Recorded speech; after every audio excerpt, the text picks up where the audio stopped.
Hello guys ඉතින් ඔන්න අද ප්ලේ කරන්න යන්නේ සෝල් අයිස් ඩීමන් කියන ගේම් එක. ඉතින් මේ විදිහට තමයි ගේම් එක ඕපන් වෙන්නේ. මෙන්න මේ යුකි අක්කා ඉන්න මම අද යුකි අක්කගෙන් තමයි ප්ලේ කරන්නේ. මෙන්න මේ ගල් මූසල් මහ කැතයි මම මෙයාව ගන්නෑ.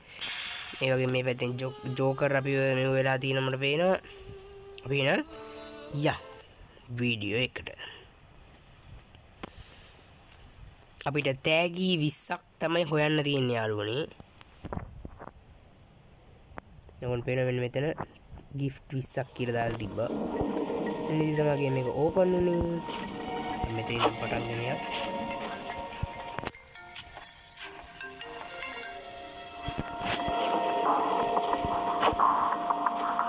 දැකලා යාළුවනේ කොහොමද දැකලා ටිකක් ගාලා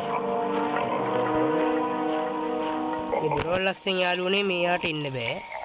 ඒක අපිට තියෙන එකම වාසිය. ඕගොල්ලෝ වගේ සද්ද ඇහෙනවා ඇති. මේ මූණු අපිට ඕනේ.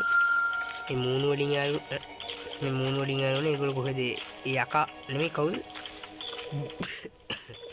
මෙන්සන් මට සනීප නෑ යාළුවනේ. ඒ කේස් එක. පරිේත් ඔකොන් වීඩියෝ එකක් කරනවා කියලා මම මෙලාගේ දාලා තිබ්බා. ඉක්මනට දෙන්නම් කියලා දාලා තිබ්බා. ඉතින් ඒකයි මේ වීඩියෝ ගත්තේ මේ විදියට. මට සනීපත් නෑ. හරි අපි ඉස්සරහට යමු. එතන මැප් එකක්ද මොකද තියෙන්නේ කියලා මම දන්නේ නැහැ මෙතන. කීබෝඩ් මොකද තිබෙන්නේ නැහැ. මේකනේ යාළුවනේ අපි ඉස්සරහට යන්න මේ පැත්තෙන් වහගන්න අපිට හැංගෙන ගන්න නැද්ද කියලා බලාගන්න. තමයි එක කන්න තියෙන්නේ යාළුවනේ. මෙතන යාළුවනේ හැංගින්න පුළුවන් මෙන්න මේ ගොඩ නැගිල්ලේ. අපි ඒක හැංගිමු. දැන් අපි දැන් පහක් හොයාගෙන තියෙනවා ඉතින්. වට ගහලා බීරෙන්න පුළුවන් යාළුවනේ මෙයාගේ ඉන්නවනේ පොඩ්ඩක්.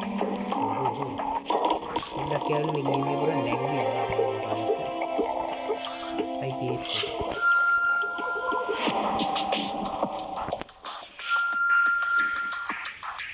මේ ගේම් එකත් යාළුවනේ මට නම් හිතෙන විදිහට එන ගෝන් යාළුවනේ. අපි දිගට යකාගේ මූණේ ඉඳන් යාළුවනේ හෙන ගොම් හරි කැතයි. එන්නේ ඒක ඉබුවට පස්සේ යාළුවනේ ඔයගොල්ලන්ට පුළුවන් යකා කොහෙද යන්නේ කියලා හොල්නන නෙමෙයි කවුද යා කොහෙද යන්නේ කියලා බලාගෙන මෙහින් යන්. ගමු දැන්ට අපි ටැග් හැක් මෙන්න මෙතන පේනවා යාළුවනේ. ටැග් කීයක් අරගෙන ගියා. දැකලා යාළුවනේ. අපි ආයි ගිහිල්ලා හැංගෙන්න ඕනේ. එතනනේ මෙයා කොහමද දන්නේ කන්නේ යාළුවනේ. මම මේ ගේම් එක ඩවුන්ලෝඩ් කරලා ගහපු වෙලේ ඉඳන් යාළුවනේ කොයි වෙලාවකවත් මට මෙයා මාව කාලා නෑ යාළුවනේ. හරි. ඉතින් යාළුවනේ මම දන්නේ මෙයා කොහමද කනවද ගහනවද මොනවද කරන්නේ කියලා මම දන්නේ නෑ යාළුවනේ. නිකන් ඉතින් ආසාවක් කියන පොඩක් නිකන් අහුවෙලා බලන්න නිකන්. පොඩි චිල්ලයක් තියෙනත් ඒ අහුවෙලා